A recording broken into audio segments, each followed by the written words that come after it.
Recorded. Global Telling, usted tiene una llamada prepagada de Charlie. un individuo encarcelado en de la prisión estatal de Centinela, California. Esta llamada y su número de teléfono será controlada y grabada. You have a prepaid call. You will not be charged for this call. Para aceptar esta llamada, diga o oprima ahora el 5. Gracias por utilizar Global Tel-Link. Hello? Hello? Hey, Yeah. Charlie. How's it going? Hey, what's going on? I'm good, man. I'm good, chilling.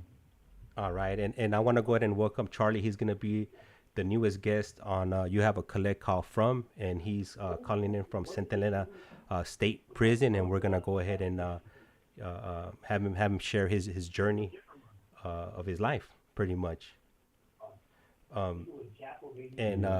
Would you mind giving a little small introduction to our audience here and letting them know who you are and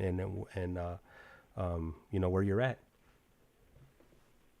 So my name is Charlie, man.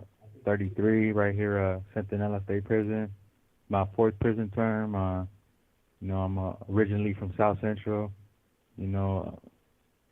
Born in East LA, though. But grew up in the Double S right there in LA. That's pretty much it in a nutshell. All right. And normally everybody that comes on, I normally ask them, the first question I ask them is, what's your earliest childhood memory that you remember, whether it's good or bad, in your household, that you want to share with us? Man, I think the earliest childhood memory for me that I could really recall vividly is I must have been like 4 or 5 years old.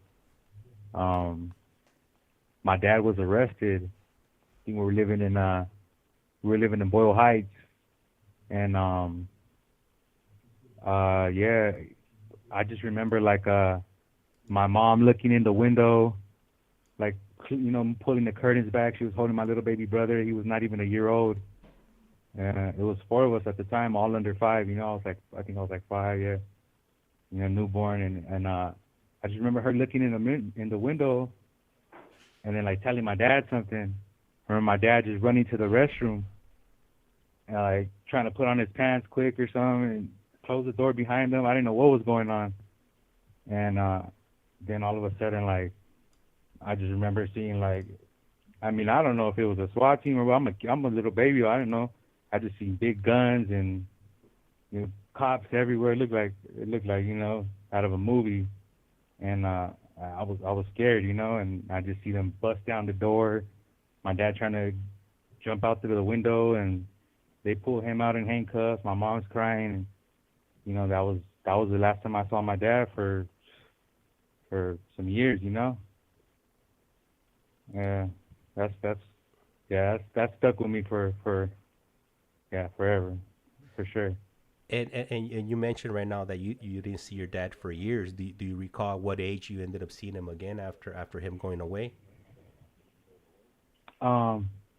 He ended up doing like a 5-year term that time, so I don't think he paroled till like 99. That was probably like 90, 94, 95, something like that. And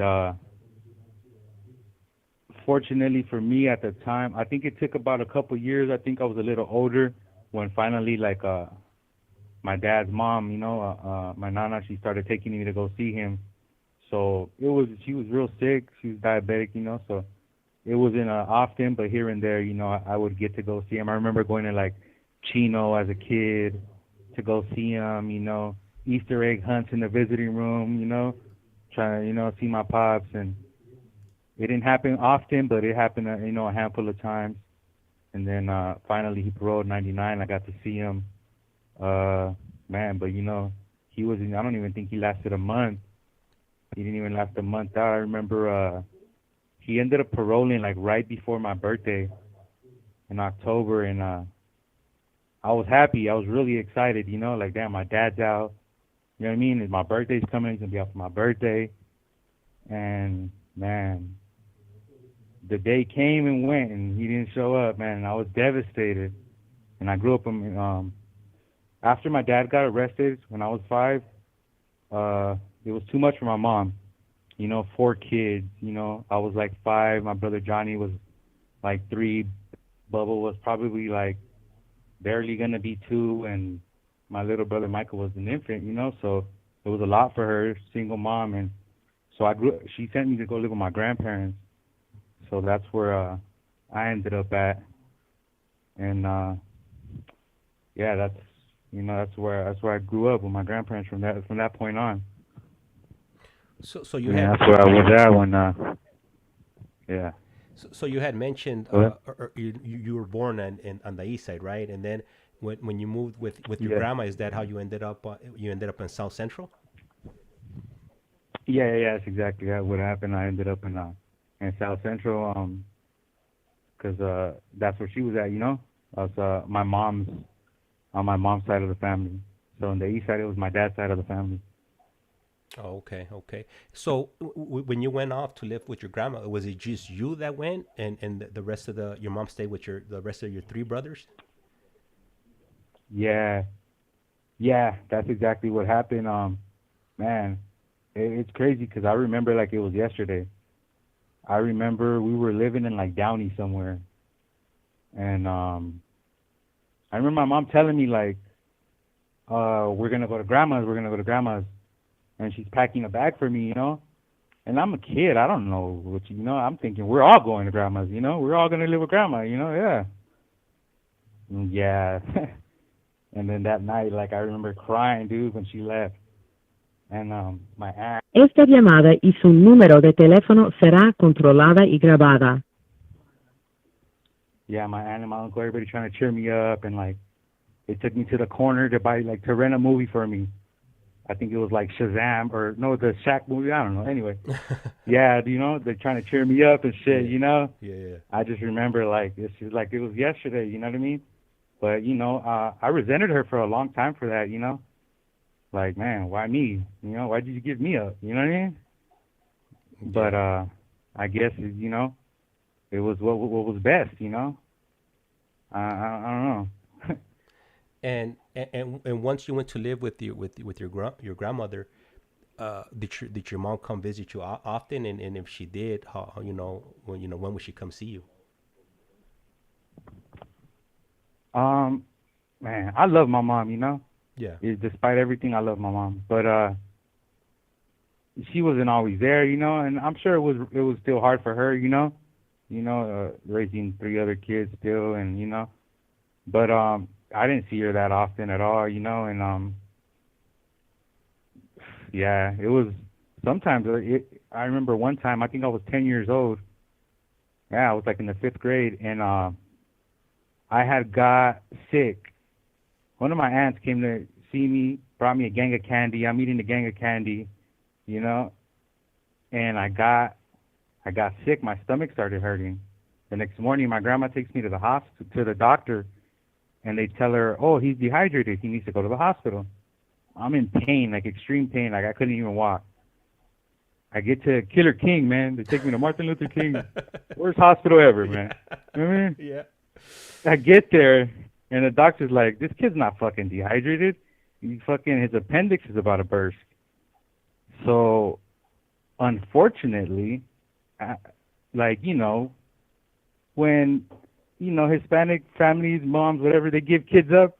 We don't do shit legally. We just give the kid up, So my grandma didn't have no written, nothing legal, nothing that she was a guardian, I think my mom just signed a piece of lined paper or something. Like, I remember seeing some shit like that, And, like, the doctor was like, what the fuck is this? Like, this ain't valid. Like, you're not his legal guardian. I need his mom here. Like, we're going to perform surgery, like, So my aunt, she was, like, in high school at the time. She's driving around trying to find my mom. Like, we don't know where the fuck she's at, where she's living, nothing. And they couldn't find her. So the doctors had to perform surgery, like emergency, because my appendix ended up bursting. I almost died, bro. I was in the hospital for over a month because of that fucking shit. It's fucking, yeah, it's wild though. Yeah, but yeah, that happened. Man, that's bananas. You know what? I had, I can relate to that whole appendix. about to burst, about maybe like 5-6 years ago. I had the same issue, and man, and I'm in my right now. I'm 43, so that was definitely a Yeah. concern of mine. So I mean, as a kid, I mean, I don't know how much how much you knew about it, and how much danger you were. But I remember driving myself to the hospital. I'm like, because I went to urgent care, and they did an ultrasound, and they're like, Yeah. "Oh, your appendix is gonna burst." They were like, "We're gonna get you an ambulance." I was like, "Nah, you're not getting me no ambulance. I'm gonna drive myself. I can afford $2,000 to get driven to the to Yeah. the Yeah. to the hospital." Yeah. So For real. I'm driving. My lady's driving me, and then I'm like, "Where?" I'm like, "Hey, hurry up! Like, I don't know. I got a ticking time bomb on my appendix. Like, I'm not trying to have this thing burst on me. Uh, Fortunately, it didn't, and they were able to perform the surgery before that happened. But man, yeah. So man, you were in the hospital for a month. That's bananas. yeah, a little over a month, man. Yep. And then at one of the worst hospitals, like to, to be at. But hey, I Yeah. lived. Yeah, no, yeah. Martin Luther King Hospital definitely has a bad or had, because I don't think it's no longer open anymore. It's If getting. Well, I don't know. I don't know. I honestly, I've been in the pen, but I know yeah. it closed and it opened, and Oh, yeah. okay, yeah. It definitely doesn't have a good rep, unfortunately. But so you end up recovering and getting out. How old, by this time? How old were you now? I was like 10 years old. Oh, you were I remember 10. being like in elementary school, like in the fifth grade. Yeah, Oh, okay, so it was right around that time either your dad was about to get out or he had yeah. already gotten My out. yeah, my mom actually ended up showing up to the hospital, like, but after the fact, But it's cool. She gets an A for effort. Man, yeah. So like during this time, you're 10 years old. You're living with your grandma. How what's your household like? Are you the only kid living in the house? Is it just you and your grandma, or So this this is how it happened. So my grandpa, uh, at the time were was living with my grandma's brother, which was my tío, and he had his own room there. And then it was my mom's brother, we call him Uncle Gordo, and then my aunt, we call her my tia Chata. So like at the time I was 5 when I moved in. My aunt was like, let's see, 8 years older than me, so she was like 13, and my uncle was like a senior in high school. Because I remember he played for Roosevelt. He was a football player. He played for the Rough Riders, and yeah, so yeah, they weren't, they weren't older, that much older. They were older, but not, to the point where, basically I looked up. They were like siblings to me. Like, he was like a big brother. She was like a big sister. They, that's what they became. But my it's trip because I didn't speak no Spanish, and my grandma didn't speak no English, and yeah, and my grandpa was always at work. My aunt and my uncle were at school, so like, you know, I had to communicate with my grandma somehow. So I ended up learning Spanish like just on my own and becoming like fluent in Spanish. Like, yeah, but yeah, it was crazy living. Growing up right there was the best though, for sure. man? So she had you saying cornflakes in no time, right? Yeah, man, I was. Yeah, it's a trip, man. I learned for sure though. Caught on quick. Yeah. So your mom, but your mom spoke Spanish, right? She just didn't speak Spanish to you. Oh yeah, my mom spoke Spanish. My mom she was born in El Salvador. I'm half Mexican, half Salvadorian, so my mom was actually that was her first language. Ask me if she speaks it any. Le queda un restante de 60 segundos. She act like she forgot how to speak Spanish and shit. Yeah, but Man. she didn't teach us none of that shit though. So you're first generation born in the U.S. then, right? You know what? On my mom's side, yes. But on my dad's side, no. Like my dad was born here. His mom, my nana was born here. My grandpa was born. Her dad was born here. My great grandma was born here. So, you know, on my mom's side, technically, yeah, but not on my dad's side. Okay. We've been over here for generations, you know. And right now we got about 10 seconds left on this call. If you want to go ahead and call back, and we could go ahead and continue. Oh yeah, for sure. All right, cool, perfect. Esta llamada y su número de teléfono será controlada y grabada. All right. So yeah, this is Charlie, and this is gonna be our first interview. My buddy El Presidente, you know, sent his information over, and I recently reached out to him, and you know, we set, you know, today for the his first journey, you know, going through his journey, walking us through his journey. So you know, I don't think I haven't brought anybody new, you know, in quite some time. You know, I had some other gentlemen that I had came on, but you know, we were having that whole issue with the GTO and tablets.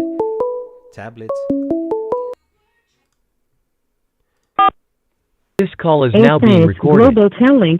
Usted tiene una llamada prepagada de Charlie. un individuo encarcelado de la prisión estatal de Centinela, California. Esta llamada y su número de teléfono será controlada y grabada. You have a prepaid call. You will not be charged for this call. Para aceptar esta llamada, diga o oprima ahora el 5.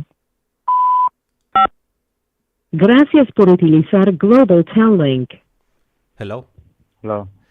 You know what? Right now, you shared something with us that I can definitely relate with.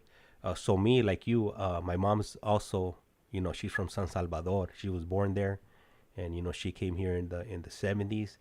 And I'm also mixed. I'm Salvadorian and Puerto Rican. My dad's Puerto Rican, and it's a trip because like most of the people that I know that are Salvadorian, they're always normally cut with something else. For whatever reason, you know, I don't know, like back in the days, if there was like Salvadorians were hard to come across. So, you know, all my cousins that were born, you know, Salvador, they're full blooded. Anybody that was born in the U.S., we all have like crazy mixtures. I have one cousin that he's half Salvadorian, half Ecuadorian, and you know, Mexican is another one, and Guatemalan, Hondureños. So man, I can definitely relate with that. I have a theory, man. Yeah. I have a theory. I think they just figured Salvadorians mix good with other races. You know, babies come out cute or something, you know? Hey, you might be onto something. I think I am. Yeah. Hey, and right there where you're at, what building are you in? Yeah, I'm right here in I'm in 2 block. 2 block. Oh, okay. Yeah. Okay, nice. Yeah, Nice. Cool, Man. So so you're living with your grandma, and then you have some aunts and uncles, but they're a little bit on the younger side. So they're treating you probably like you're like a younger brother. Yeah, for sure. That's for sure. You know, they definitely embrace me, you know, like a sibling, and you know, I did get real close to them, and you know, my grandfather, he was like a workaholic. You know, he's a truck driver his whole life. He drove 18-wheelers. So he did, you know, out of state all the time. He was really never there. He was there for, you know, a day or two, and then he'd be gone working, and be gone for 2-3 weeks. Be at home for a day and gone again. So my uncle was like kind of the more of a father figure in a sense. You know, he's somebody that I always looked up to. You know, he went to college and graduated, got a degree in criminal justice, and you know, became a social worker, and did, you know, went back to school, and just, you know, he's somebody that from a young age, like, I not only respected him, but looked up to him, you know? Yeah, man, that's, it seems like he was doing good for himself, right? Yeah. You know, I living with my grandparents, I had, man, you know, I had the, pretty much, you know, the best upbringing, I guess you can say, you know, even though we lived in in the hood, like literally in the, you know, but you know, they Esta llamada y su número de teléfono será controlada y grabada. you know, I mean, growing up, I couldn't really even leave the yard without permission, you know. I mean, you gonna ride your bike, you riding it to the corner and come back, you know. Mm-hmm. And they were real strict. Like they didn't want me to get ingrained into this lifestyle. They didn't, because they, you know, obviously my grandparents knew like who, you know, my dad, and they knew his side of the family. Well, you know, they knew that you know, they were, you know, mostly you know, gang members and, you know, living a different lifestyle. So they didn't want that for me at all. But you know, regardless, like it's crazy because I always, you know, had a little hatred growing up towards my mom because, you know, I felt like she gave me up and stuff.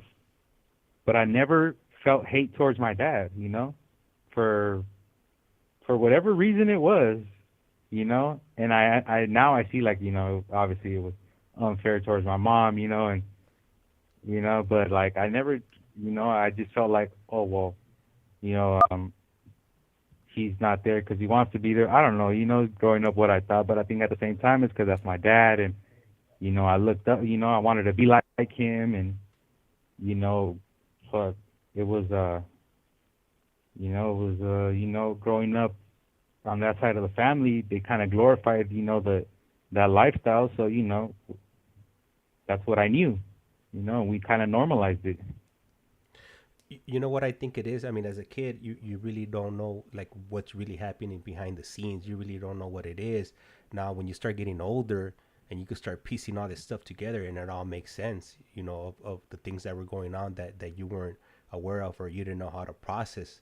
So you know what time it is when you get older. So yeah, as a kid, you probably didn't, you know, what was going on with your dad and things of that nature. So and the person that was in front of you was your mom, or, you know, was supposed to be in front of you at, you know, during those years.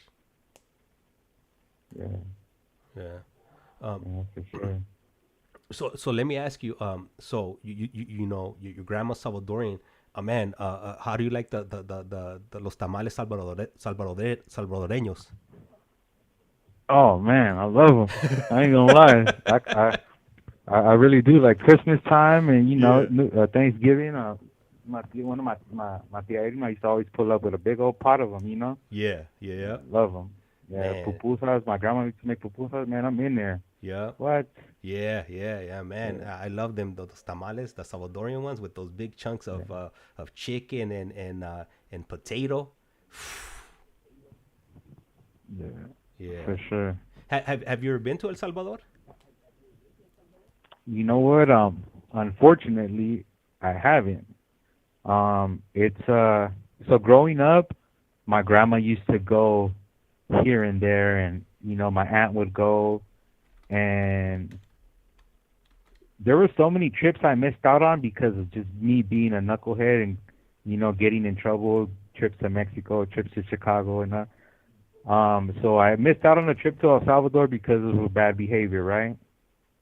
And then I was supposed to go when I was like a teenager, but it was during the time that it was real dangerous out there. And around this time, they murdered one of my uncles. They stabbed him like 48 times, and yeah, fucking. So this is my uncle. We call him. Growing up, I didn't even know his name. Since I was a kid, I just called him my Uncle Spooky. So my Uncle Spooky, man, it's my mom's brother. He was, you know, obviously born in El Salvador, but came to LA at a young age. So grew up in Compton, ended up being from, you know, that area, and grew up, you know, gangbanging, in and out of prison. But it got to a point where they deported him. He tried to come back, and they caught him. They sent him back. Well, actually, he sent him to prison. He went to the feds, got out of the feds, and was out there in Salvador, you know. I remember I used to talk to him on the phone. He used to tell me to be good and to behave and to listen and stuff. And, man, in the beginning he was fucking up. You know, I remember my grandma, you know, crying over it, and he's out there fucking up, you know, getting high and getting drunk and doing shit he shouldn't have been doing, you know, out there giving my tias, you know, headaches and shit. And I don't know what happened or what clicked, but he started to turn his life around. He gave his life to God. He started going to school, like to become like a pastor or something. He was, you know, faithfully attending church and met a girl. I'm not 100% sure if he got married or if he was gonna get married. I think he got married, but he was with this chick, and you know, I guess my family lived like kind of like in a gated community, kind of, you know, a little nicer area where they closed the gates at a certain time. And he was coming from church or something, and he didn't make it. He didn't make it, and they didn't let him in. Even though they knew him, they didn't let him in. They turned him around. So he had to walk, you know, a couple miles to my other aunt's house. And on the way there, you know, he didn't even dress no more, like, you know, he long sleeves, because he was all tatted up. You know, long button-up sleeves, ties, you know, slacks. He dressed, not, you know, and they tried to rob him. And I guess, you know, he tried to fight him off, and yeah, they just started stabbing him and they killed him, you know. And yeah, it sucks because he had just like put like a little down payment on like this little house, and he was just barely gonna like show his wife like where they were gonna move into and shit. And yeah, yeah, after that happened, my grandma was like, yeah, you really ain't going out there. But, you know, it's unfortunate, you know, it sucks, and sometimes I think, like, you know, why shit like that happens, but, you know, it is what it is, man, you know. May he rest in peace. I love my uncle. Man, that's a tragedy right there, you know, especially if, you know, if he was changing his life around and not with the program anymore. And what year was this that this occurred in? This must have been like 2005. Esta llamada y su número de teléfono será controlada y grabada. Honestly, I want to say like 2006. I must have been like 16 years old. Okay. Yeah, man. Yeah, El Salvador during that time it was highly super active. I know. Yeah, they were out there, like, even like taxing my aunts, because my tias, you know, they had little stores, you know, in their houses, and you know, my grandma would send them stuff over here to sell and stuff, and these dudes were, you know, going up to them and, you know, trying to get money from them, and, you know, just doing bullshit, you know. It was fucked up. Yeah. I had some family members that they were getting extorted. It just ended up getting so bad that they just ended up leaving. They ended up going to Panama, and they've been out there for maybe like 6-7 years already, because they just couldn't take it anymore. But now it's a different story. You know, I was out there last year, man, walking the streets like nothing, ain't nobody bothering you. It's lovely out there right now. You know, the beaches and the scenery and el ambiente. You know, it's real nice. Yeah. Yep. Well, do you have any tattoos, like, visible and stuff? Nah, no, I'm a clean. But you know what? Go ahead. I was gonna say, I think it might be a little different if they see me walking around. Yeah. No, yeah. You're definitely asking, you know, at least to get questioned by the cops. But you see, and that's one of the reasons that I never got tatted up. You know, because I grew up in LA, but in the 90s, 80s, and 90s. But you know, people were always getting tatted up, and one of the reasons I never got tatted up was because I like to go to different neighborhoods. You know, I was always, you know, on the bus. I was here and there and everywhere, and getting hit up was a constant thing. So I didn't want to get tatted up, because then you got to start explaining. You know, people are hitting you up, and then they're gonna start asking you about these tattoos, and the other. You know, fools would pull up on me. You know, pop out a strap and talk about where you're from, and I don't believe you. Pull up your shirt, like, you know, to check if you had any tattoos. Yeah. Oh man, it was all bad in LA. For sure, that started happening to me young. Yep. Yeah, for sure, that started happening to me young. At gunpoint, lift your shirt up. Yep. Yeah. So that's when I see my long time. What's up with you? Yeah.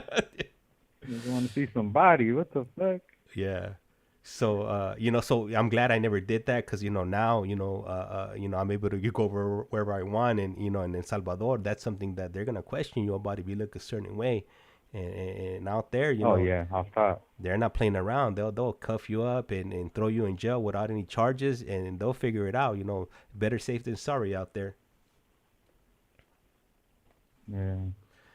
Yeah. Yeah. So by age 16, and when your uncle ended up passing away, were you already in the streets already at this time, or where were you at in your journey? So, well, prior to that, what ended up happening was I was like 13 years old, and I was like in the 8th grade, and I was already like, it's Le queda un restante de 60 segundos. like academic wise, like I was, at the top, since I was, a gifted student, magnet classes since I was like 8 years old, all throughout middle school, high school, but it was after school where I, would get in trouble, and you wanted to kick it with the wrong crowd, and growing up in South Central, it's not hard to come across, the wrong crowd just walking home, So I started, being around, people I shouldn't have been kicking it with, started smoking weed, started, doing things I shouldn't have been doing, and it's going to hang up. I'm going to have to call you back right now. Okay, yeah. All right, we'll be here waiting. All right, so, and I want to go to, send a shout out to ICEMAN for tapping in. Also to Scorpio Rising for tapping in. Really appreciate it. And, man, I'm definitely looking forward to, listening to Charlie's journey here. And, I just want to thank you for all the support, coming in, day after day, hour after hour, with all these streams that I'm putting out. I talked to Joe today. He's doing good, good spirits.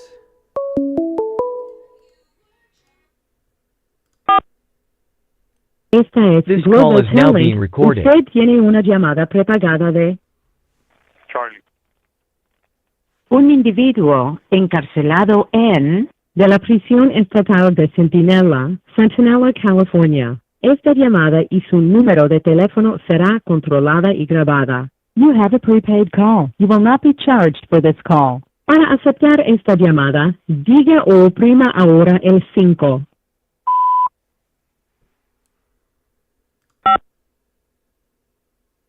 Gracias por utilizar Global Tel Link. Hello. Yeah. Yeah. All right. So yeah, basically, I started bucking up, and man, with just my grandma, my grandfather were like, got to the point where they were getting kind of fed up with it, and they really wanted me to straighten out, and I just wasn't having it, and I think what ended up happening was this is like right before my 8th grade graduation. Probably like months before I was supposed to graduate, right, from 8th grade. I'm got this chip on my shoulder, and I got a problem with authority, since a young age, and I ended up getting into a confrontation with my PE teacher, and I ended up hitting my PE teacher. Like, I cracked him, and yeah, that put me in juvenile hall for the first time, and then I got out. Didn't last long there, probably like 2 days or something. But yeah, got expelled from the LAUSD district, pending, some charges, whatever, battery on a school employee. Got my first little felony, and yeah, from that on, I was like in continuation schools and stuff, and I was a smart kid, so I was acing everything at these continuation schools. Like, literally everything. So I started ditching, like, because I felt like they can't teach me nothing. Like, you know, what you're showing me is something I've already learned, you know? These dudes, you know, I was just ahead of everybody. So I started ditching. And when my grandma found out I started ditching, and she was like, look, you're either going to go live with your mom, or you know, you're going to do something, because I can't do this no more.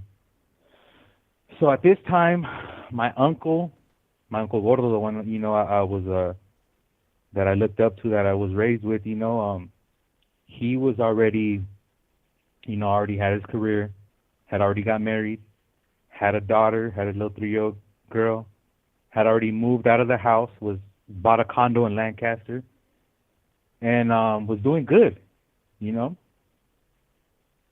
And I remember I didn't want to go live with my mom. I knew that much. That's for sure. I didn't want that. And I remember he came to me one night. He had came to visit for the weekend from Lancaster, and him and his wife, my tia, they pulled me to the side, and then they were like, hey, we wanted to talk to you. And I'm like, yeah, what's up? They're like, well, we were wondering if you want to go live with us. And he's like, look, Junior, I'm telling you right now, like, if you're going to go live with us, like, you already know how I am. I'm strict. You're going to be doing good in school. I don't want no bullshit from you. Like, I'm going to give you 3 chances. And that's it. He's like, because when you come and live with me, I'm going to treat you the same way I treat my daughter. If I get her something, I'm going to get you something. You're going to see, like, you're going to be a part of our family now. And at the time, I didn't think nothing of it, you know. I'm like, what do you mean part of your family? I'm already part of your family, you know? What the fuck? But I was like, yeah, I'll go live with you, you know. Yeah, you know, I loved my uncle, you know. I loved my little cousin, you know. And I was like, yeah, cool, yeah, sure. So, but he's like, look, I'm telling you right now, I'm not playing with you. 3 chances. You fuck up. The 3rd time, you're done. I'm kicking you out. I don't care. I don't care about crying. I don't care about none of that. Like, you're done. I'm kicking you out. I'm like, all right, cool, yeah. So he took me to live with him. And I want to say I was there for probably about a year. And I'm not lying to you, man. Like, it was a different experience, you know, from living with my grandparents to living with him, because it really felt like a family, you know. Not saying that my grandparents didn't love me and didn't treat me, but it really just felt different, you know. And I had never experienced anything like that. Like, you know, we went out together. We went to the movies together. We planned a trip to North Carolina. We road trip together. We were planning the trip to Disney World together. Like, you know, as a family, we were doing things together, and you know, and he didn't treat me any different, and neither did she, you know.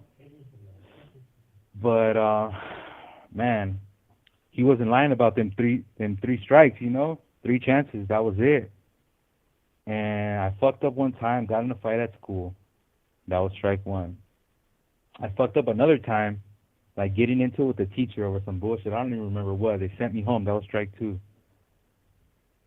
And I want to say, like, closer to towards when, like, my year mark of being with him was getting close, my dad had paroled. My dad was in prison. And my dad had paroled, and obviously I wanted to see him. He wanted to see me. My uncle wasn't opposed to it. He wasn't going to keep me away from my dad. But he's, you know, obviously he was like, you know, you got to be doing good. You're not going to go kick it with your dad just, you know, if you're fucking up over here, you know. So, you know, he was giving me, you know, a chance to go with him for doing good. You know, I would go with my dad for a weekend and come back. And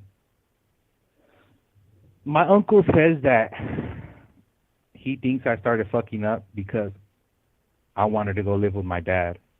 I don't believe that, but maybe subconsciously I was like acting out because he was out, you know. To be honest with you, I really can't call it. But I ended up fucking up a third time, and I remember the school called my uncle to go pick me up. And when he pulled up, I could just see the look on his face, like he was pissed. I get in the car, and he didn't say a word to me the whole ride. When we parked in front of the house, he said, I want you to go inside. I want you to pack your shit. And I'm taking you to my mom's. I'm like, I couldn't believe it. Like, I didn't think he was really going to do it.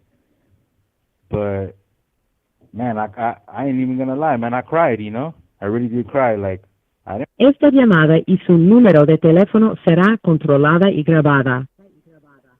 But he told me that day. And growing up, like, my uncle used to tell me, like, you have, you know, the teacher used to always tell them, you know, parent conference, he'll go with my grandma, and they would always say, this kid has so much potential. This kid has so much potential. And one day he told me, man, are you really going to be that kid that just had potential? Are you going to be like just like your dad or what? Like, and he used to always tell me, you're going to be just like your dad, huh? And I don't know if he would tell me that to, like, try to get me to, like, go the opposite direction or something or what, but I just remember that day he told me that. He's like, see, I told you, you're going to be just like your dad. So you might as well go live with him. So, yeah, he took me to my grandma's. My grandma, well, that day he actually told me, he's like, look, I'm going to take you to my mom's. He's like, from now on, I don't want you to talk to me. If you see me, don't acknowledge me. If you see my wife, don't say a word to her. I don't want you playing with Brianna as my little cousin. He said, I don't want to talk to you. I don't want nothing to do with you. He's like, until you prove me wrong and prove to me that you're not going to be just like your dad, I don't want to have nothing to do with you. And it hurt me so bad. Like, he dropped me off at my grandma's.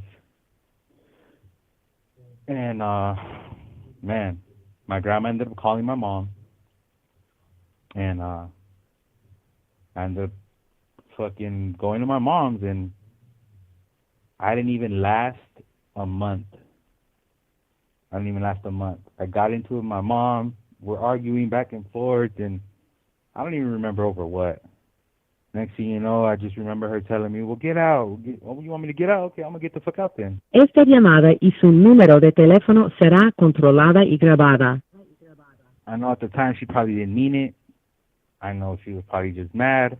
But, you know, I'm a teenager at the time. You know, I'm going to run with it. Get out? Okay. Jump on my little GT and I'm gone. You know what I mean? And and then next thing you know, I'm at my dad's, and, man, yeah. That didn't last long either. And by what age was it that you went to live with your dad? I probably had just turned 14. You know, because I went to go live with my uncle when I was like 13. Was there for about a year. I just turned 14, and so my dad had been out for about 6 months at this point. And I had called him that night when I got into my mom. I said, man, Dad, I got into my mom. Can you come and get me? He's like, I'll be over there right now. So he was living. He had a girlfriend in Azusa, and he was living with her, and so he took me in with them, you know. And at the time, we had a case open with Children's Services, so they were like, they asked me, well, who do you want to live with? I said, well, I want to live with my dad. So they legally gave him guardianship of me. And, yeah, I think, like, after they gave him to me, they legally gave him guardianship, I think, like, a month or two later, he did a parole, he got arrested, and, like, probably a couple of days after he got arrested, I had a social worker knocking on my door trying to take me in, trying to take me, to foster care and shit. I remember running out the back, jumping walls, trying to hide until I heard my cousin whistle like the coast was clear to come out. And it was because, my legal guardian was locked up. So, now nobody had legal guardianship of me, I was supposed to go to the system. And I didn't want to, but they were like, they were telling my cousin and my dad's girl at the time, like, look, it's only gonna be for like a month. He won't be here that long. Just while somebody else gets custody of him, his grandma or his mom or somebody. So they convinced me to, turn myself into them, and I did. And lo and behold, they were full of shit. I was fucking there for like over a year, bro. And I went to a foster care and to a foster family and ended up in a foster family in Watts. They were really nice people. But, my reign of terror wasn't over. I started fucking up, and I ended up doing like a bunch of bullshit, still smoking weed, and, started doing little residential burglaries and just dumb shit, and the lady gave me my 7-day notice that she was kicking me out, and from there on I was in placement. They sent me to a group home, and the little residential burglary ended up catching up to me, and they came to school to arrest me in my second stint in juvenile hall for being a dumbass and leaving a fingerprint at the scene of the crime.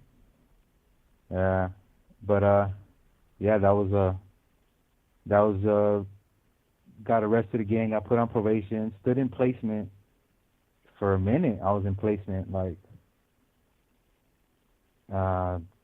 just fucking coming, on the weekends to visit my grandma, on the weekends. Le queda un restante de 60 segundos.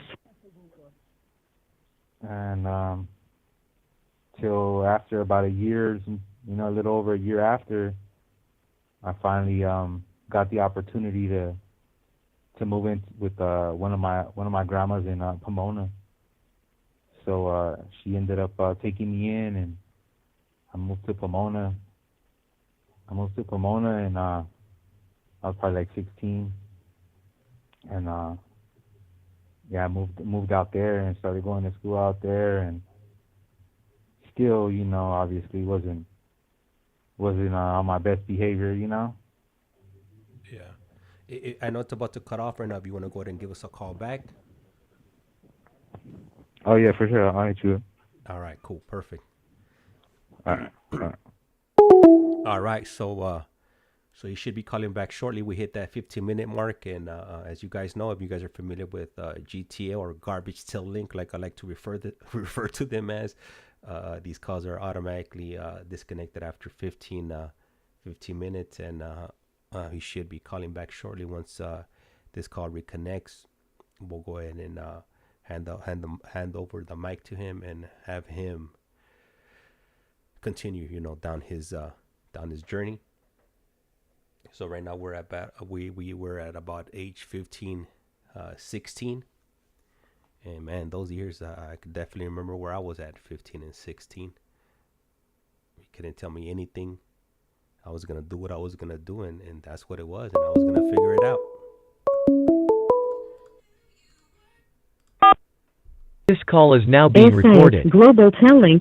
Usted tiene una llamada prepagada de Charlie. un individuo encarcelado de la prisión estatal de Centinela, California. Esta llamada y su número de teléfono será controlada y grabada. You have a prepaid call. You will not be charged for this call. Para aceptar. Gracias por utilizar Global Telling. Hello. Yep. Yeah. So you ended up in Yeah, man. Pomona. You said with your grandmother, so I'm assuming this is your grandmother from your dad's side.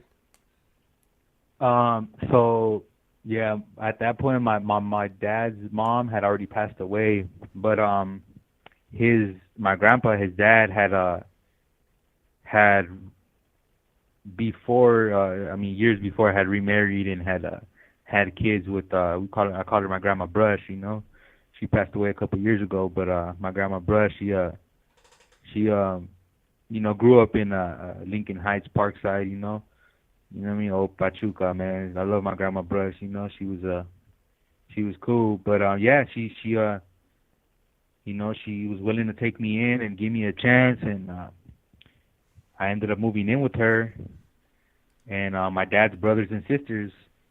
I had my Uncle Manuel, my tia Alita. They were like 2 years older than me, so at the time they were seniors in high school, and I was fucking, in the 10th grade, and my tia Gina was like a year younger than me. She was like 15, and my tia Boogie was like 20. We were all in the same kind of. She was like 23 or something, 22, so same little age kind of, and it was cool. It was we all got along good, and it was a different experience, but once again, I didn't fucking take advantage of the opportunities that I had at my disposal. I fucking continued to skip class and to ditch school and to try to get high, and I was 15, I think, when I first moved in with her, because I turned 16 at my grandma Brush's house, and I think I was 15 when I started selling dope. Got my hands on my first sack, and at the time it was like fucking Chronic or something, Kush. So started, got an ounce of that, and and a little bit of this, and next thing you know, I'm fucking 15 years old trying to make a dollar out of 15 cents out there, man. Yeah. You know what? You know how I had mentioned to you earlier on that sometimes we'll have interaction from some of the listeners. So right now we got about 6 to 7 people listening to your journey right now, and we have El ICEMAN. He's one of the regulars, a huge supporter, and he's asking, how long have you been in prison for? So right now this term is I caught it in 2020. I was out 60 days, and before that, I had got busted. What was it, like 2017? I was out, man, like 4 months. Before that, I got busted 2015, and it's been like that since 2008. I haven't been out for more than 4 months, And altogether since like '08, I probably can't even string together a whole year, to be honest with you. And it's unfortunate, but let me ask you, would you consider yourself doing life on the installment plan? Man, it's funny that you say that, man. My dad used to say that shit. My dad got like 5 terms under his belt, about 20 plus years, and he used to say that shit. He's doing life on an installment plan, and man, at this point it kind of feels like that, But I'll tell you this much, man. I ain't coming back no more. I'm done with this shit. It's just, I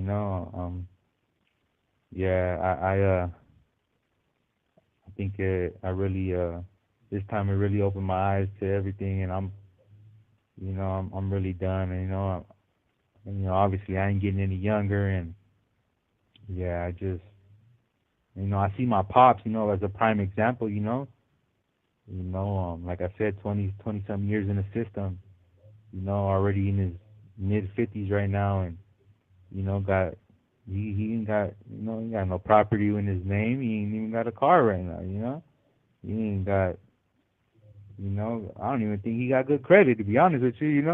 It's just sad, but it's true. Like, you've been in prison most of your life, like you have nothing to show for it. Well, you know what? Right now that you said that, Esta llamada y su número de teléfono será controlada y grabada.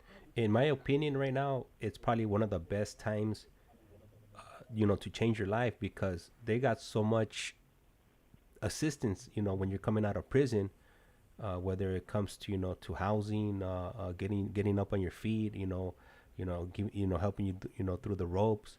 and things of that nature. So, I mean, I know you say you've only been down for 2 years, and recently I was down at ARC, and I was introduced to Carlos Cervantes, and I was asking him about that because he had mentioned to me that they offer rides, when to pick up people that are coming home from prison, and man, I think that's pretty cool, like if you really want to change your life, have somebody pick you up, and they'll set you up and things of that nature. So, like I said, I mean, right now, it's a lot different than 20 years ago. 20 years ago, they didn't offer anything like this.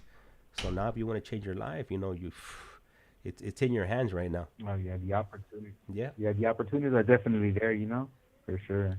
So I'm definitely gonna take advantage of that, because there is a lot of opportunities out there as far as what they offer us and what we got coming, and they'll pay for school, and they'll pay for they even pay for housing, if we just got to take, do good and take advantage of everything that we have at our disposal. Yeah. Yep. So I want to go, I know I digressed a little bit from, from your journey, and I want to go ahead and pull you back to, so you're in Pomona, and you had an opportunity. What ended up happening? What ended up happening was, my grandmother, we were there I was with her for about a year. And once again, I don't know, man. I don't know what my problem was at the time. I just didn't want to listen to nobody, I just didn't want to listen to nobody. Like I said, I had a problem with authority like a motherfucker, and so I ended up getting into it, grandma, and and ended up packing my shit and leaving to LA to my my other grandma's. And at the time she was sick, so she was going to El Salvador for treatment. So she happened to be in El Salvador at the time, and my grandfather happened to be out on a trip, out of state, and the only person that was there was my aunt and her husband at the time. She had married, and she had she was living at the house with her husband, and I called my grandpa, and he was like, I was like, hey, grandpa, can I stay here? He's like, and you gotta talk to your grandma, So, finally got her on the phone from El Salvador, and she was like, she gave me a chance again to stay there. So, man, there I was, right where I started again, at grandma's house, and I basically just ended up saying fuck school, and for a whole year I did nothing but work with my aunt's husband. I just worked for a whole year. Didn't go to school, didn't nothing, just worked. My grandma wasn't there to make me go to school, she was in El Salvador. My grandpa was always out of state, so he didn't, my aunt wasn't tripping, so I was just working, making a little bit of money, just chilling, and I did that for a minute until fucking one day my grandma ended up coming back from El Salvador, and I was still working, wasn't going to school, and she called me one day, I got home from work, and she told me, hey, somebody left a message for you. I'm like, all right. So I listened to the message, and it was a principal from a continuation school I used to go to. They actually knocked it down. It was called Dorothy Johnson, right there on Avalon and 54th in South Central, and it was the principal that he really liked me. He really got a liking to me. But I ended up getting kicked out from that continuation school. They caught me with some weed or something, try to walk in all high, smelling like weed, and check my pockets, had a couple sacks, kicked me out, Anyway, I guess in the message he was trying to ask for me, and He left his number. I called him back, and he was like, "Hey, Charlie, what's going on?" He's like, "I see your name on a dropout list." I'm like, "A dropout list?" He's like, "Yeah." He's like, "You're not going to school?" I'm like, "Well, I haven't." He's like, "You don't want to come back to school?" I was like, "You'll let me go back?" He's like, "If you're gonna do good." I was like, I mean, actually, he was really good. You know, he was a good dude. You could tell he really cared about the students and all that. So I was like, all right, cool, I'll go back. So I started going back to school again. At this point, I'm hella behind because I've been ditching for years, ain't been, doing anything I'm supposed to be doing. So I'm like in the 11th grade with like fucking freshman credits, I'm like hella behind. But I applied myself, man. I applied myself for like a whole year. Did summer school, fucking, extracurricular activities and all that. And, I was still smoking weed, and still, kicking it with the homies after school. But I really focused on catching up. And I did. I ended up catching up in a year. By the time I got to my senior year, I had senior credits, bumped up my GPA to like a 3.0. Esta llamada y su número de teléfono será controlada y grabada. Started my senior year, with a 3.0 GPA, fucking doing good. Finally caught up. And it's a trip because I ended up becoming senior class president, head of student body council, like the whole shit. It's yeah, something I would have never seen happening, but I ended up doing all that and was doing really good. But like I said, after school, I was still going and chilling with the homies and still going and, getting involved in things I shouldn't be getting involved in. And it just so happened that, I ended up getting caught with a gun, and I had already turned 18. Was still going to school. I was gonna transfer to another high school to graduate and do all kinds of, But that went all out the window. I got caught with a gun, got arrested, and went to LA County Jail for the first time. Man, how was that experience? Man, LA County Jail is definitely a trip. Yeah, man. Well, growing up, I was, I grew up in South Central, so I definitely wasn't, definitely wasn't soft, but so, and like I said, kind of had a chip on my shoulder here and there. Had a problem with authority, so I definitely, was I was definitely in for a wreck, and I didn't even know it, So it didn't. I want to say like maybe like my first week, like I fucking ended up getting into a fight with somebody. Second week ended up getting a 3-on-1, boo bop me. Man, by the time I went home, like I went home lumped up, to say the least. It was definitely an experience. Le queda un restante de 60 segundos. And for those of our listeners that are not familiar with a 3-on-1 and a boobop, would you mind clarifying on that? Oh yeah, that's just 3 people taking advantage of me and beating on me mercilessly.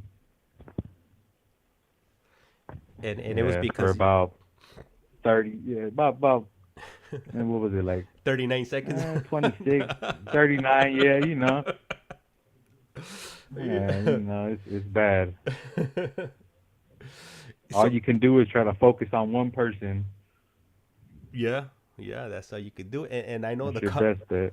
The call's about to hang up. If you want to go ahead and give us a call back, and we'll go ahead and continue. All right, for sure. All right, cool. Thank you. Bye. And Chubby Jessica, you had asked what is the installment plan? What does the installment plan mean? That means that the installment plan, when somebody says that doing life on the installment plan, is that you're doing a few years here, a few years there, 90 days here. You're just constantly going back to prison or county jail, and you're giving them time.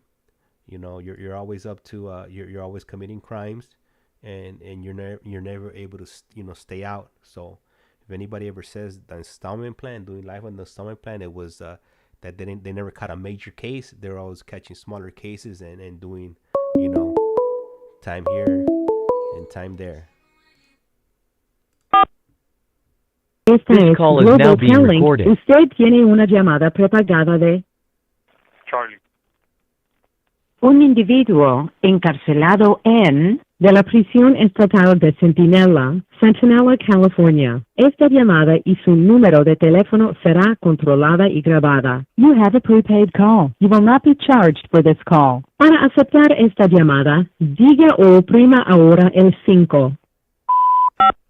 Gracias por utilizar Global Telling. Hello. Hello. Yeah. So you catch this gun charge. How long what kind of sentence were you looking at once you ended up going to court? Man, luckily it was my first gun case, so they didn't give me too much. I think it was like 180 days or something. I wasn't, it was my first case as an adult, so yeah, they didn't hit me too hard, until not until I got caught with the second gun. Then it became, felon in possession with a firearm, with the controlled substance and, all kinds of stuff. Yeah, that's when it got really ugly. So that first case, when you turned 18, what year did you turn 18 on? That was 2008. Okay, 2008. And then and when did you pick up your second case? 09. Okay. Right after got out the county, 09, and man, went right back. Just when you lose one gun, you tend to try to go, replace it with another, and it's not always the smartest thing to do. So yeah, and I think I just man, I was just on a path of like destruction. I don't know, like I said, I kind of idolized the lifestyle. I wanted to be like my dad, and I wanted to dress like my dad, and shaving my head, creasing my pants. And Esta llamada y su número de teléfono será controlada y grabada. long socks and Cortezes and all that, and I think I'm not saying I wanted to come to prison, because I know I didn't, but I think everything that I was doing was going to lead me here regardless, I'm not sure if you have any kids, but if you do, would you want your kids to follow the same path that you're on right now? Definitely not, man. I have a daughter, she's 11, and I have brothers, man, that I really feel guilty. I feel really guilty because I feel like I influenced them in the wrong, pushed them in the wrong direction in a sense, because I'm the oldest, and my dad wasn't there, and I was though, and they're gonna look up to their brother, they're gonna look up to their older brother, and instead of like trying to push them to do something positive or trying to steer them in the right direction, I did the total opposite, and to this day I feel real guilty about it because two of my brothers ended up in prison, with multiple prison terms, my brother, I was with him when he got shot, and it's all because of, kind of in a way, in a sense, me bringing them with me. Oh, come on, nigga, let's go do this, or, oh, let's go over here, let's go kick it with this person. let's go smoke some weed. Let's go do this. And, let's go write on these walls. And, it's just like, now thinking back to it, like, I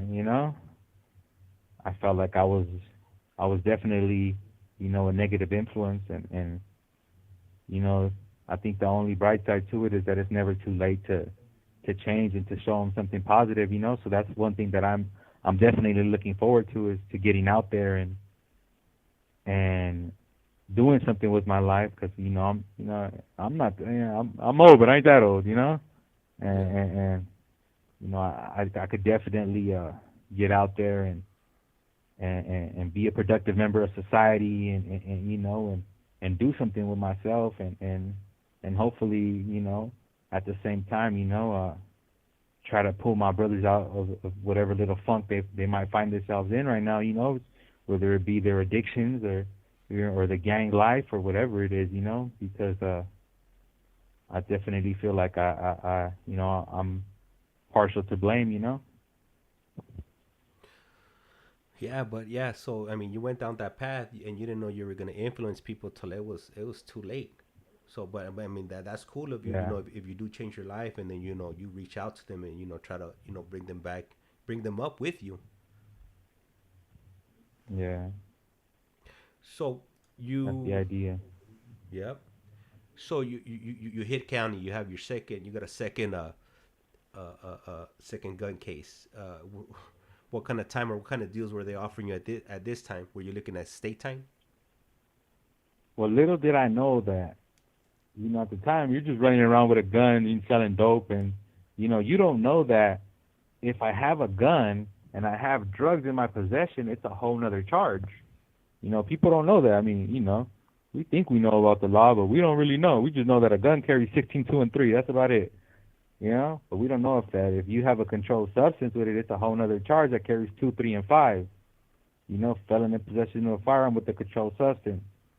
And then throw intent to sale in there, and man, then it really gets ugly. And then you got a strike already, so they were trying to double me up, and I think like 16 years was like the first offer, because it was like the midterm on one. It was just all bad. And trying to double me up, 8 years doubled up, 16. Yeah, I ended up talking them down, and I took like I want to say 6 with 80 or something, or 5, something like that. Yeah, I took like 6 with 80, and yeah, but yeah, I didn't know, like, that it was gonna carry a whole nother charge, But to my surprise, that's exactly what they hit me with. And you know what? And I think you got extremely lucky, because another thing that I didn't realize was that the feds, you could pick up a Fed case over gun and dope. It's just, it's not that common, in LA County. Normally the state will pick it up, but Yeah. man, if the feds get involved, that's a whole different ballpark there, because they got mandatory minimums, and they'll ship you all over the United States. Yeah. So you could end up anywhere. I Yeah. didn't figure that out until I left the state, and come in contact with other people, and they're getting hit over the head, because they got a strap or they got some dope, and I'm like, man, that's crazy. Like in LA, nobody was going to the feds, over this stuff, but man, you move a few states over, and it's a whole different story. Yeah, for sure. For sure. So by this time, what, you were like 19, you had a 6-year sentence with 85%. So you're probably looking at, coming home when you're like, what, 24, 25? No, well, I ended up coming home like 19, 10, 12. I did so it wasn't violent, so I didn't do 85. I did 80% of that.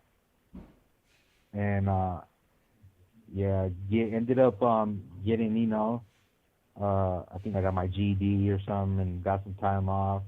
But by the time I went home, I mean, I was, my early 20s, but still with this mentality, like, the prison didn't really have the effect that, like, to make me want to change, I paroled still wanting to, go right back to it. And you know, it. I didn't even have, in my mind, I didn't even think about doing good. You know, I just wanted to go right back to the mix, right back to you know, to the hood, and right back to the trap, and that's exactly what I did. You know, went right back to it, and it wasn't hard because at this point, you know, my brothers are out there doing it, you know, and you know, and like I said, you know, on my dad's side, you know, that lifestyle has been normalized in a sense, so you know, it wasn't easy to just be around, or just being around family, you know, you're gonna have that around you, you know, the drugs and the guns and all that, you know, so you know, it wasn't even, in a way, it wasn't even like possible for me to stay sober, because as soon as I got out, I started getting high again, you know, and yeah, it in and out. From that point on, it was just like violation after violation, absconding out the gate, never checking into parole, just trying to, just saying fuck everything, you know. I was really like set on like a real destructive path at the time, and didn't care about anything, you know, at all. And on your first prison experience, you know, what was it like? What kind of level did you end up? What were some of the things you were seeing on your first prison term? I ended up on right away. I ended up on a 2-yard right first, you know. But, you know, being a knucklehead that I am, I didn't last not even a year on the 2-yard. Got some write-ups, got my points bumped up, ended up on a 3-yard Ironwood. And, man, from that point on, it was like making wine, drinking, smoking, kicking it with the homies. Like, you know, it was just like, yeah, there was instances where there's tension, and there's instances where there's, you know, you got to be on your toes and stuff, and you got to, but for the most part, like, you know, everybody's getting high, and everybody's, you know, doing some shit. Everybody's involved in some shit. And it definitely, it didn't, like I said, it didn't make me want to say, like, I'm not saying I wanted to come back to prison, but it didn't feel like prison, you know? Like, I didn't feel like out of place or nothing at the time, you know? Maybe it was just me being young and liking the bullshit, and, you know? And that might have something to do with it, you know? But I remember going home, and I'm not even lying to you, like, there'd be times where I'd fucking miss it, like fuck, you know, like, and that shit's crazy to say, but it's true, you know, like, sometimes it's just like, I'd be out there and just be like, I don't know, that shit's crazy, I can't even believe I'm saying it, but, you know, yeah, it's just, I could see the that. lifestyle, man, you know, we get used to this shit. You know, it just, you know, it's like you come into contact with a bunch of people, and you have you have this connection with them, and you come back home, and it's not, you don't have those same connections anymore. Like, when you're in prison, everybody, or the larger majority of people that you're hanging around with, you guys are on the same path, and on the street, it might not be that. Yeah. So you had mentioned earlier on that you were absconding, you wouldn't check into to parole. How long was it before you got picked up, before they caught up with you? About 2015, it caught up to me. Like, I was doing violations, but like I said, I would just abscond. 2015, it caught up to me, and I got busted again, you know, and over drugs again, you know. I think one of my biggest things was like being addicted to the lifestyle, you know, not just the drugs itself, but like being the dope man out there, and Le queda un restante de 60 segundos. I got addicted to that lifestyle, running around, easy money, quick money, and that ultimately was my downfall, just drugs, and because I always resort to back to it. Even this time, when I ended up paroling again, and going right back to it, like just. Esta llamada y su número de teléfono será controlada y grabada. It was just always easy for me, to just go right back to selling dope. Yeah. Well, if you want to go ahead and give us a call back, we'll do one more phone call, and then we'll call it a day after the next phone call. All right, for sure. All right, cool, perfect. All right, so Chubby Jessica, yeah. So his mom is from El Salvador, and dad he's like, I think the dad was, I don't know if he was like third or fourth Mexican American. So I'll double right now. I just saw your question, Scorpio Rising. I'll double check with him right now when he taps back in. And hey, thank you, Fish Slayer, for dropping those comments. Really appreciate you guys, listening to this to his journey here.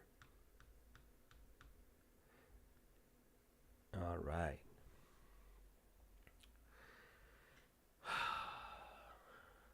So I mentioned earlier on that I spoke to Joe today, and he's doing good. He's doing good. He's getting situated. This call is now being Esta es recorded. Global Telling. Usted tiene una llamada prepagada de Charlie.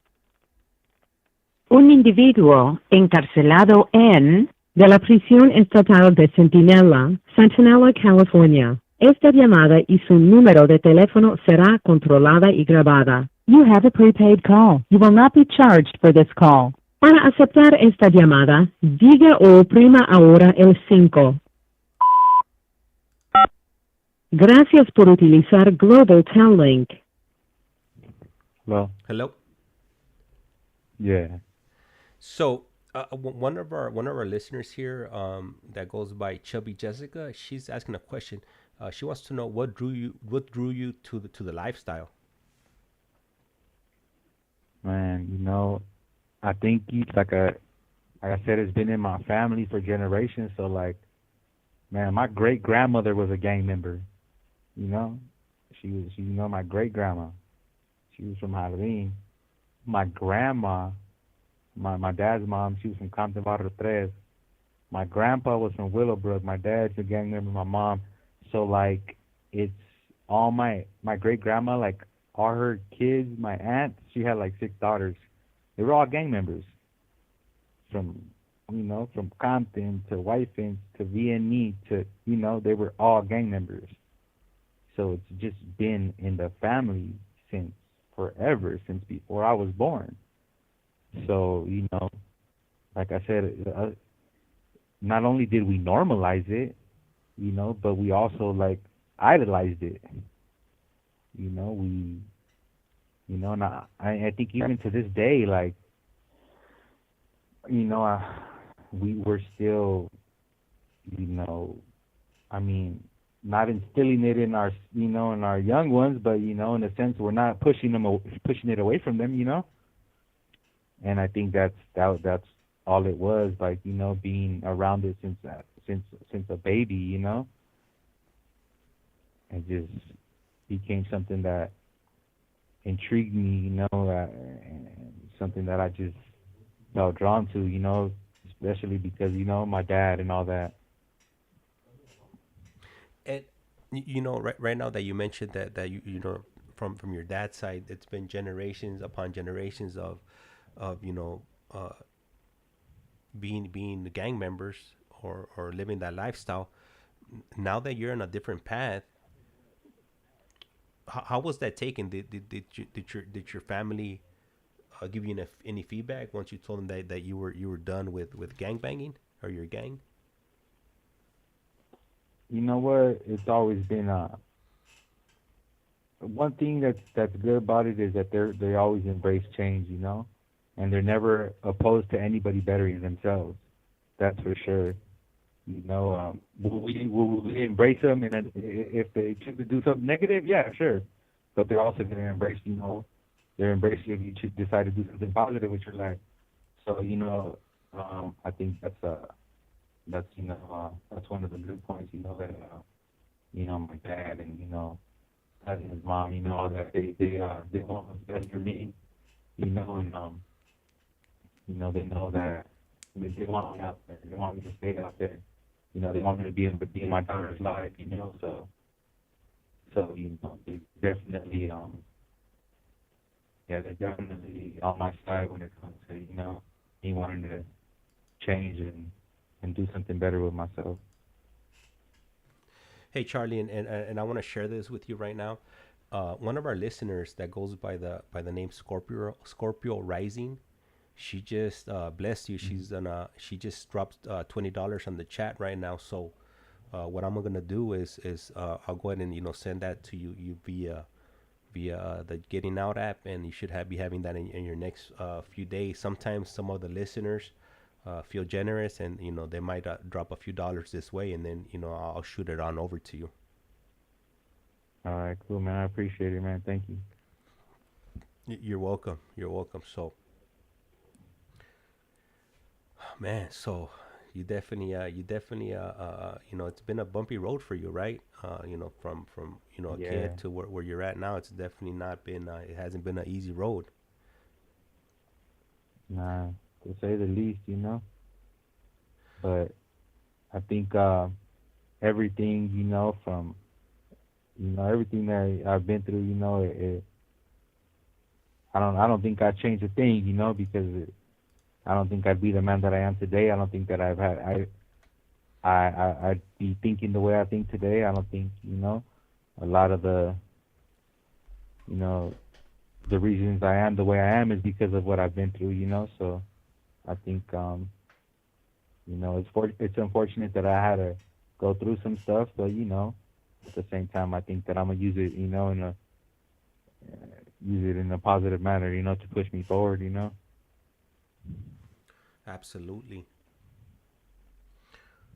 So when you end up going back to prison on your second what did you pick up a new case, or was it Yeah, right. I ended up picking up another case. I ended up getting, man, like a dumbass. Like, I got pulled over one day and I had some drugs on me, and I decided to try to just, you know, hide them and try to sneak them in. And like a dumbass, I got caught. And yeah, fucking, there goes another felony, another ad charge, fucking, and now it's not just a drug charge. Now it's, you know, bringing it into a fucking facility, and it becomes a whole nother case, you know, a whole nother charge that carries more years than just a simple sack. So yeah, I definitely, yeah, I wasn't thinking, you know, just trying to fucking, you know, to make some quick money. All right, I got some drugs on me. Let me take it in with me. Let me make some money. My dumbass was just gonna do a violation, and then that turned it into a prison term again. And I think they gave me, fuck, what did they give me that time? This is Riverside County. I got busted in Riverside County. Esta llamada y su número de teléfono será controlada y grabada. I was working out there somewhere, and I got pulled over. I was actually doing good. Like, I had been out of prison for a bit.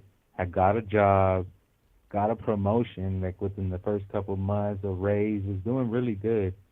But still, once again, like, drawn to the quick money, you know, got a sack and was trying to double it, and got pulled over, tried to take it in with me, and then when they caught it, they ended up giving me, man, what was it? I think it was 6 years for that one. It was 4 for the other one. Yeah, 6 for that one. But it was 6 with 80, so I think they striked one of my prison priors, or they didn't double me up and they struck my prison prior, so I ended up getting out like in 3 years. But you know, still, like, I turned a 90-day violation into 3 years. And so you ended up in Riverside, the old Riverside County Jail? Yeah, I was in Riverside County, then I went to Southwest, and was in Southwest for a bit, moved around there, and yeah, then ended up catching the chain, and yeah, from there, Wasco. And how did how was your treatment there, since you were coming out of LA County or LA? Oh, you know, man, you know how it is when you're from LA and you hit the IE. You know what I mean? They don't like us out there, man. They don't like us at all, you know. I actually ended up getting into it with, like, I got into a couple fights like immediately. They try to tell me that man, yeah, it's just bullshit, you know. Little politics, you know, that they try to run that I just wasn't having. Getting down with somebody, or you know, and then next thing you know, man, we having a little mini riot, man, and they coming with the pepper balls, and yeah, it was crazy. It was crazy. It was fun, but it was crazy. It was bullshit, you know. Yeah, yeah. I heard about Riverside County, man. Riverside County, not only the jail, but you know the court system there. They throw the book Yeah, at you, so that part. you definitely They got like a 90-something% conviction rate. Yep, yep. And you know what? I didn't realize this either. And one of our viewers shared it with me. ICEMAN, he informed me that 10% of people that are on death row come from Riverside County. Damn. Yep. Yeah. Yep. I believe it. Yeah, they don't play around over there. And you know, we got about 5 minutes left now. I got a question from Scorpio Rising, and she wants to know what courses and programming have you been able to do? So, man, unfortunately, you know, in my first couple prison terms, you know, I wasn't really trying to better myself or do any of that. But, you know, now, you know, obviously, you know, I've tried to make the best of the situation. So, you know, I got in college, I took some college courses, you know, and ended up I got my GED in prison. You know, started going to college in prison. You know, I'm taking a vocation right now, so I'm trying to get certified in welding. You know, at the same time, I'm, you know, self-help groups, and you know, just trying to make the best of the situation, and at the same time, you know, turn this negative into a positive. You know, I think if I leave this place better than the way I came in, you know, it'll be an accomplishment.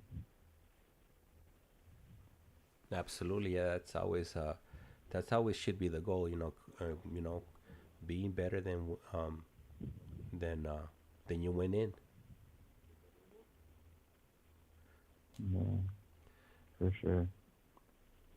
So right now, when this call's over, if you could call me back, and we'll go ahead and talk off of the air, so we could set up another day that you could call back. Maybe I'm thinking like Thursday or Friday, if any of those days work for you. Yeah, for sure. We could do something like that. Yeah, I'll hit you back. And then we got another question from Chubby Jessica, and she wants to know, can you share more about what a gangster abuelita looks like? Man, my grandma Brush, man, I'm not even lying to you. Esta llamada y su número de teléfono será controlada y grabada. She used to put razor blades in her hair. This is how witted she was. Like, she used to tell us that when she used to put razor blades in her hair. So when she got in a fight, if females try to, pull her hair, they were going to cut themselves, My grandma was fucking witted. Like, I remember, like, when I moved in, like, she was like a force to be reckoned with. I'm talking about she was putting hands on dudes, like socking dudes. Like, we would have to come, like, Grandma, what you doing? Like, I got this, Like, she was, man, she was something else, She was definitely, yeah, tatted up and all that, My grandma Brush, man, she was something else. They used to call her La Brocha. from Lincoln Heights. Yeah, That's funny, man. that's my grandma. That's I'm sure you got all kinds of stories about her. Oh yeah. Chubby Jessica wrote, "Thank you." She's just thanking us for asking her Oh question. yeah, for sure.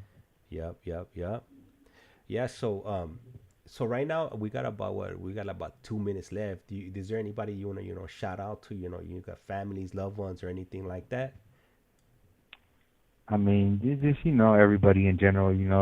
They know who they are. The whole fam bam. The Torres family and all that. Everybody. Everybody from the east side to the double S. You guys. I love all you guys. That's right. So I want to go ahead and thank everybody. I want to go ahead and thank Charlie for